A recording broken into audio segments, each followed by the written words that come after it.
So you often hear about a cap on damages in a South Carolina workers' compensation case, and really more and more in other types of accident injury cases. But the short answer to a cap is this: even if you have total and permanent wage loss in South Carolina, you can't go back and work your job or any other job. The most number of weeks you're going to be able to get is 500 weeks of benefits, approximately 10 years of benefits. And that's for somebody who can never work again. And you're going to get that number of benefits times your compensation rate, and that's the value of your case. Now, in addition to this, there is also future medical care and treatment, and that's a very important benefit that's part of your case, and you want to make sure it's addressed squarely by your doctor.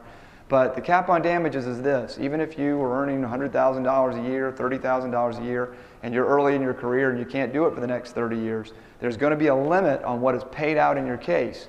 And while the law may change and those limits may move, workers' compensation is social legislation that traded off. Everyone's covered when they're on the job, typically, that's the general rule of thumb, but there's going to be a cap on the damages that are paid out to that injured worker, no matter how catastrophic those injuries are. It's also important to note that there are some exceptions to the cap on benefits in terms of the time period. There are limited exceptions where you may be entitled to lifetime benefits, and you definitely want to make sure you research the law, talk with your lawyer, and understand what those exceptions are, because the benefits can be substantially greater in those types of cases. Injured at work? Time to call your lawyers. Time to call Howell and Christmas. Call Law 0123 now. Law 0123